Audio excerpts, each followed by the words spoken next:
أعوذ بالله من الشيطان الرجيم. بسم الله الرحمن الرحيم. إن الحمد لله نحمده ونستعينه ونستغفره ونعوذ بالله من شرور أنفسنا ومن سيئات أعمالنا. من يهده الله فلا مضل له ومن يضلل فلا هادي له، وأشهد أن لا إله إلا الله وحده لا شريك له، وأشهد أن محمدا عبده ورسوله. أما بعد، السلام عليكم ورحمة الله وبركاته. Yan uwa da abokan arziki masu sauraron wannan tasha tamu, muna yi kowa da kowa fatan alheri. Ubangiji ya sada mu da dukkanin alhairar da ke cikin wannan rana. Kamar yadda muka yi muku alƙawari, za mu rinka kawo muku karatuttuka da wa'azuzzuka da muhadarori da ake yi a sauran wurare daban-daban na cikin faɗin wato Najeriya. Yanzu haka muna tafi muku da wani jawabi ne na Muhammad bin Muhammad da yake magana akan cewa an hana su yin wato wa'azi a wato garinsu, inda ya fito yake bayyana asalin haƙiƙanin abu da yake faruwa, wanda har gwamnati ta dakatar da su daga yin wato wa'azi ba wai karatuttuka ba. Mai sauraro, za mu so ku saurari wato karatun da kuma bayanun da yi domin ku jiya ma kunnuwanku, inda za mu sada ku da bidiyon nashi a kai tsaye domin kuma ku jiya wa kunnuwanku. Kafin nan, muna roƙonka idan wannan shine farkon zuwanka wannan tasha, da ka daure ka danna mana subscribe, sannan ka danna ƙararrawar sanarwa ta yadda da zarar mun ɗaura sabon shiri za ka samu a wannan tasha tamu. Kaka abin nan ɗin nashi kamar haka. أعوذ بالله من الشيطان الرجيم. بسم الله الرحمن الرحيم. أما بعد، السلام عليكم ورحمة الله وبركاته. نعم، wannan takaitaccen saƙo ne a bisa abin da ya faru jiya, wanda ake ta cece kuce a kai.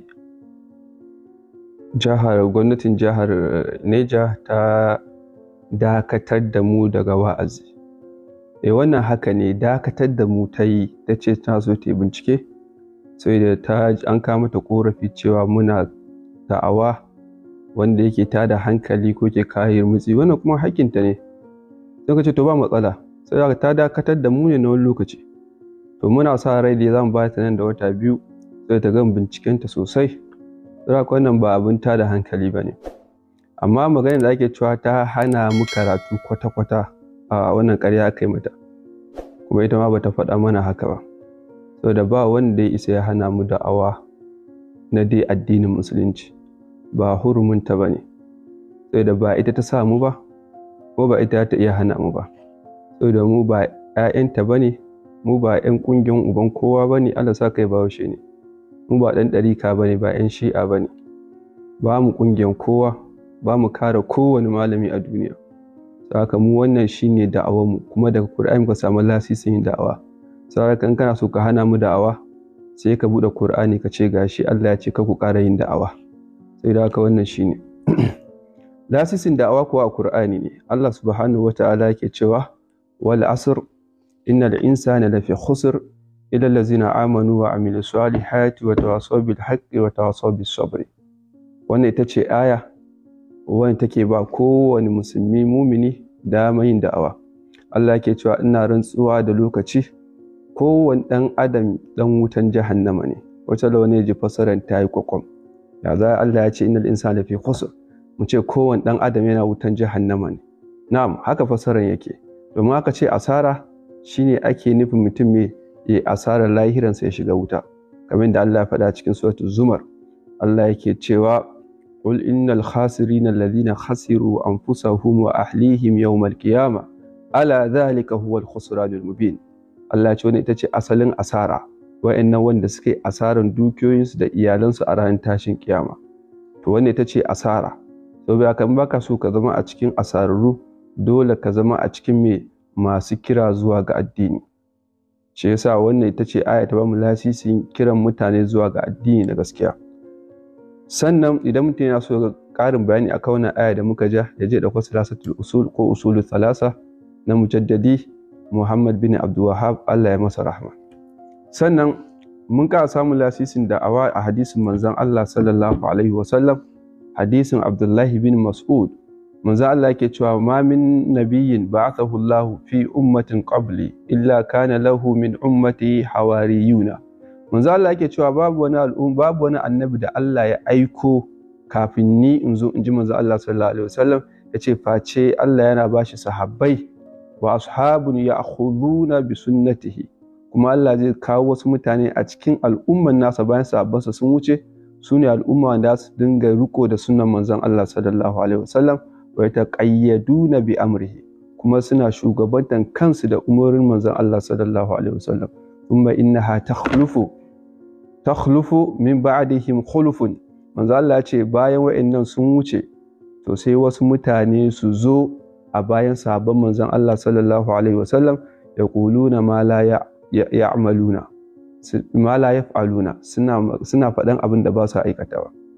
Malamin zai zo muku karatu ya kawo hadisi ya kawo aya ai kaza ya kaza ya kaza, amma shi ba zai aiki da ita ba. Wa yaf'aluna ma la yu'maruna, sai su dinga abin da Allah bai umarce su ba. Mutum ne ko ya tashi ya kawo ta ibada ba Allah ya umarce shi ba manzon Allah ba. Manzon Allah ce fa man jahadahum bi yadihi fa huwa mu'min. Duk wanda ya ma wa'annan inkari, mai musu jihadi, ya yaƙe su, manzon Allah ya ce wani mu'mini ne. Wa man jahadahum bi lisanihi fa huwa mu'min. Wanda ya musu inkari da harshensa, manzon Allah ya ce wani mu'mini ne. Wa man jahadahum bi qalbihi fa huwa mu'min. Manzon Allah ya ce wanda ya yaƙe su ya musu inkari da zuciyarsa, manzon Allah ya ce wannan mu'mini ne. Manzon Allah ya ce laysa wara'a dhalika min al-imani habbatu khardalin. Manzon Allah ya ce idan baka cikin wannan mutane uku, manzon Allah ya ce babu wani imani da rage a cikin zuciyanka. Shi yasa a wata riwaya manzon Allah sallallahu alaihi wasallam yake cewa la imana ba'dahu, ya kawo la annafiya lil jins, ya kawo imana ba'dahu, yace babu wani imani kuma da ya rage bayan wannan. To wannan shine lasan namu na da'awa a cikin alkur'ani. Saboda haka ba wani mahaluki a duk duniya kaf da ya sai hana mu da'awa wanda muke yi. Shi yasa sun faɗa gaskiya, gwamnati jihar Niger sun dakatar da mu, saboda haka dakatarwa suka yi, kuma na jihar Niger kadai. Zaka muka fita a Niger zaka iya ganin bidiyon mai karatu, saboda wancan gwamnatin Niger ne ta hana mu, ba wata gwamnatin na wace jihohi ba. Saboda haka muka fita a Niger muka ga wani ya yi tallan bid'a ko shirka, a za mu bidiyo mu bayyana. Mun zo Niger kuma sai mu ci gaba da tilawan Qur'ani har zuwa da wata biyu insha Allah mu ga me zai kasance. To a wannan zama akwai abuna da suka tattauna da mu kuma wanda ya ƙara mana ilimi sosai, wanda kuma ya burge mu, wanda sanadiyan wannan abun ma yasa ni ji daɗin zuwa waɗannan waje domin a yi wannan tattaunawa. Haƙiƙa na ji daɗin tattaunawan da aka yi, saboda akwai wasu abuna da ba mu sani ba, wanda yanzu kuma saboda wannan tattaunawa Allah ya haska mana muka sani, kuma muka ƙara samun ilimi a kan shi. Suka tambaya mecece da'awanmu. Wannan ita ce adalci da ya kamata duk duniya su yi mana, shine ka tambaye mu da'awanmu daga bakinmu. Kakka yadda ka ji da'awana a wajen 'yan shi'a ko wajen 'yan ɗarika ko wajen 'yan izala, ba su faɗa mana gaskiya ba. Ka same mu, ga shafinmu nan ka rubuta, ka ce malam me da'awarka ce, me kake so ka mutane su yi, sai mu gaya maka da kanmu. To da'awanmu shine da'awan annabawan Allah subhanahu wa ta'ala, wanda ita ce da'awanmu. Kamar da Allah ya faɗa a cikin Qur'ani, wa laqad ba'athna fi kulli ummatin rasulan an i'budullaha wajtanibut taghut. Allah ya ce babu wata al'umma face sai da Allah ya aiko mata manzo cewa a bauta wa Allah shi kadai, sannan kuma a nisanci dagutu. Wannan ita ce da'awar gabaki daya. Dagutu a wannan zamani suna da yawa, mafi girman su shine mai demokradiya. Shi yasa kiran da muke a nisanci demokradiya muka ce. A nisanci demokradiya. Kamar da Allah subhanahu wata'ala ya faɗa a cikin suratul Baqara, Allah yake cewa man yakfur bit taghut wa yu'min billah. Allah ce duk wanda ya kafirce wa taghut ya imani da Allah, Allah ce to wannan ya riko da igiya wanda ba za ta yanke ba. To wannan fa shine da'awan namu. Kuma da'awar mu shine ijtinabul bid'i wa ittiba'is sunnah. Shine duk wata bid'a kowa yake yi a bayyinta a dawo mai a rike sunna. Wannan shine da'awar namu. To a nan suratul Baqara Allah ya kawo ta a dunkule da yake cewa a nisanci a kafircewa dagutu, a kafircewa ɗagutu, sannan kuma me a yi imani da waye da Allah subhanahu wa ta'ala. Domin Allah ya kawo ta a cunkushe, wata wani bai sai tambaya ce to ya za mu kafircewa ɗagutu kuma ya za mu yi imani da Allah, domin haɗa imani da Allah da imani da ɗagutu ba sa zama ɗaya. Ka bi Allah kuma ka bi ɗagutu ba zai yi ba. Dole sai ka kafircewa ɗagutu kafin ka zama mumini. Ba zai yi kana mumini kuma ba ka kafircewa ɗagutu ba. Shi yasa Allah bai ɓoye maka ba a cikin suratul Mumtahana, sai Allah ya kawo maka labari da kuma inda za ka kafircewa ɗagutu. Allah ke cewa qad kanat lakum uswatun hasanatun fi Ibrahima wallazina ma'ahu idh qalu liqaumihim. Sai Allah ya ce haƙiƙanin abin koyi ya tabbata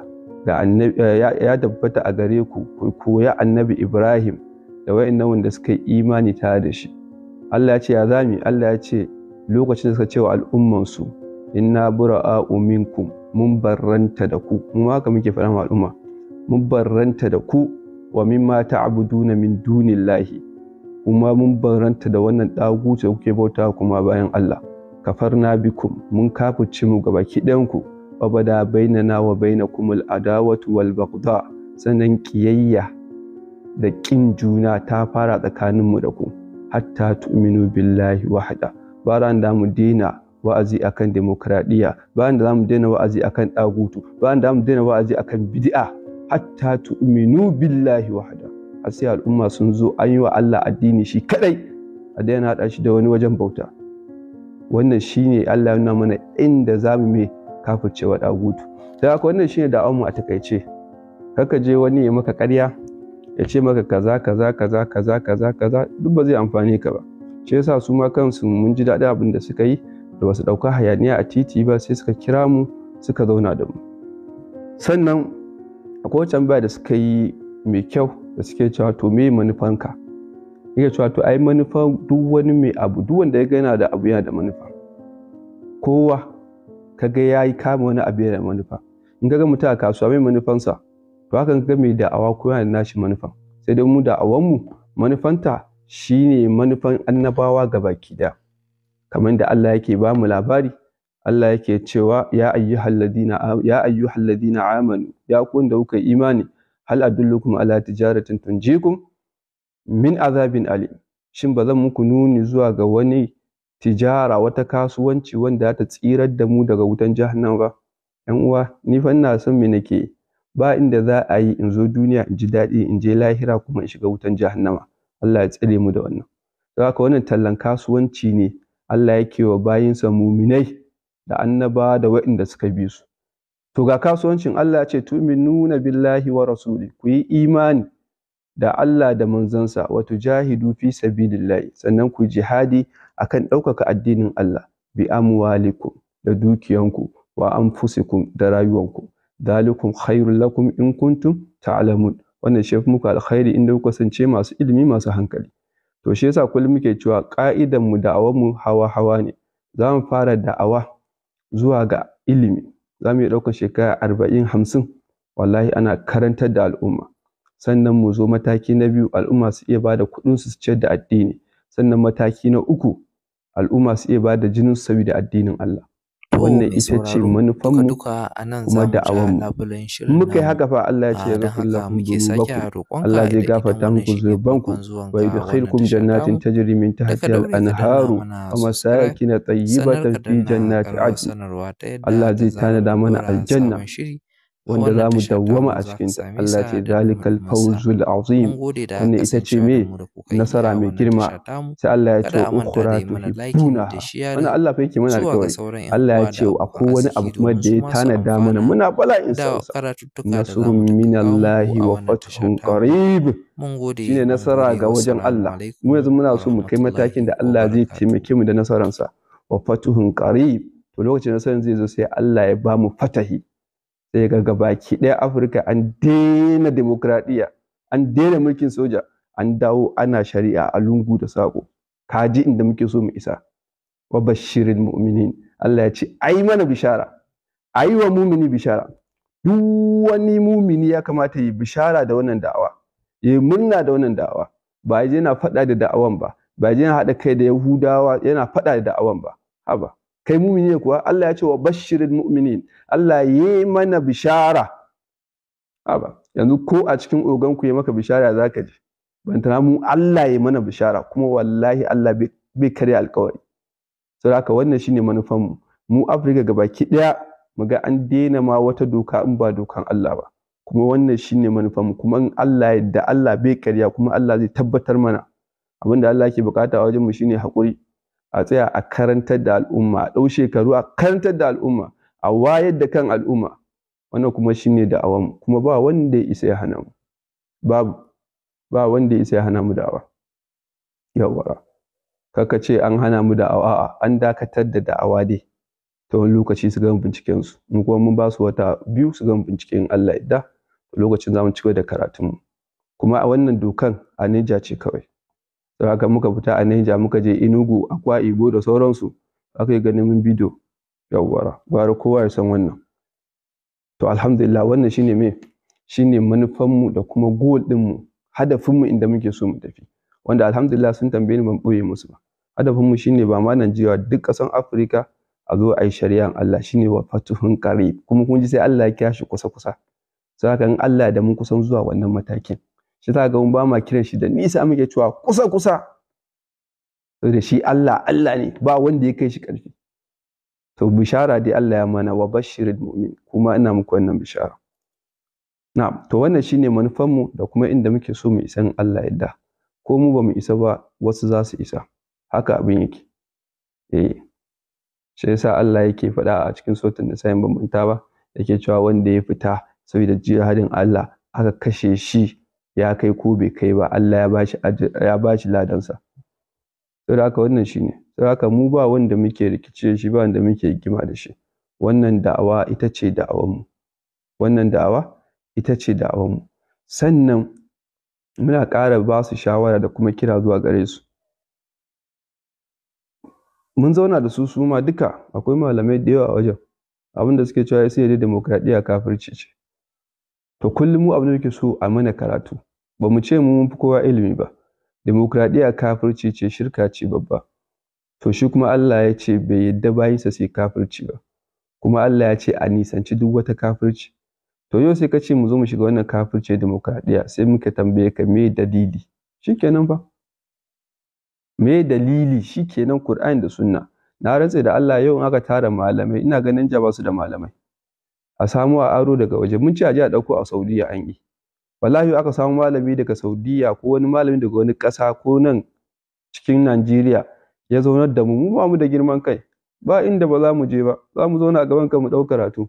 Ka zaunar da mu ka ce mana wannan demokradiyya kafirci ce babba, amma kuma gashin da Allah ya halatta a shiga kafirci babba. Dan Qur'ani kawai da muka duba ba inda Allah ya halatta a kafirci sai a ikrah, shine a tilasta mutum. To mu suka zo ga mana gashi ana shiga kafirci babba saboda darura ko wata maslaha. Shikenan. To abu na gaba, sun kawo mana abubuwan da ake zargin mu, wanda ake sukan mu da shi, kuma ake dangana da awon mu da na Boko Haram. Ka kiyaye yanzu a zamani fa in ka ji an ce maka dan Boko Haram, idan izala ne to yana nufin kana sukan demokradiyya, in dan ɗarika ne yana nufin kana sukan shehunai. To wayannan mutane biyu za su kira ka Boko Haram, su bi nan. Yawwa. To in ka ji malamin izala ya zo ya ce ai wani dan Boko Haram ne, suka ce wane a ciki? Bokon da ake yi na ABCD, ko kuma din ya ce demokradiyya kafirci ce, wanne kake nufi a ciki? Dan lokacin ka ji malamin izala ya kira ka Boko Haram, ko ka ji wani jahili da sunan ɗalibi na salafiya, ko kuma ɗalibi wai shi baya ƙungiya amma kuma ɗalibi mai ilimi ne, ya zo yana hauka yana cewa Boko Haram, to tambaye shi mecece Boko Haram din? Mu dai boko da muka sani ABCD da sauransu. To amma su abin da suke nufi shi sai ka kiyaye. Boko Haram yanzu a zamanin nan shi abu biyu ne, ko ka ce karatun boko haramun ne, ko ka ce me demokradiyya haramun ne. In ka faɗa daga cikin wa'annan to sunanka Boko Haram a Najeriya. Sai kowa ya waye. To muna zuwa sai suka kawo wannan magana, wasu shubuhohi da aka kawo, ake cewa ai shi yasa ake mazakin mu yan Boko Haram ne. Na farko wai muna kafirta musulmai, na ce a ƙarya ne. Muna takfirin mutlaq ne. Tunda nake ban taɓa kafirta wani sai takfirin mutlaq. Sai kuma wanda na abin nan ɗinsu irin shugabannin demokradiyya, wannan ko shakka ba na yi. irin wanda yake izgilanci ga addini, kamar addini izgilanci, wannan baka da uzuri, babu uzuri wannan. In dai ka ba addini izgilanci babu uzuri, baka da wani uzuri, baka da komai a wajen Allah, saka sai dai in ka tuba.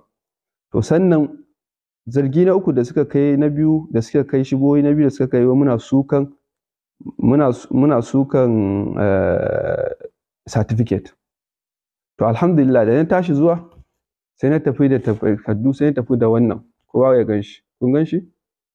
Wannan shine project ɗin da na yi a makaranta lokacin ina makaranta Mahatma Gandhi. Gashi nan project ɗin da na yi kenan. Gashi project na yi. Ni ne typing ɗin komai ne dukansu. Sai na ce musu a'a, abin da muka faɗa a karatu, don mun ce su kawo wajen da muka soka certificate, ko ya kasa kawo. Abin da muka ce a karatu shine duk wanda ya karatun addini, karatun addini ibada ne, sai ka je ka yi shi mujarrad don ka samu kwali, to wannan fa ka yi asara. Ka yi asara, za ka yi shiga cikin shirka babba ko ƙarama sosai, saboda ka yi riya ne, ka yi don wani abu. Shi karatun addini ana yin sa kawai saboda ka ƙara kusanci da Allah ne, ba a karatun addini saboda kwali. Kuma yana cikin markecin Bayahude da ya shigo da karatun Kur'ani, ya shigo da karatun addini ya kawo ta, ya fara ba ta kwali. Wannan munafinci ne, da sisa ce ta Yahudawa. Kuma muna da hadisi, manzo Allah sallallahu alaihi wasallam yake cewa man ta'allama ilman mimma yubtagha bihi wajhullah, wanda ya koyi wani ilimi wanda ake neman yardan Allah da shi, shine ilimi na addinin musulunci. La yata'allamuhu illa li yusiba bihi aradan min ad-dunya, bai neman ilimin nan sai dai ya samu wani abu na duniya. Da yawa ai mun zama ɗalibai, zai je karatu a bashi kwali kawai, ya zo nan Najeriya a bashi wani aiki kawai shikenan.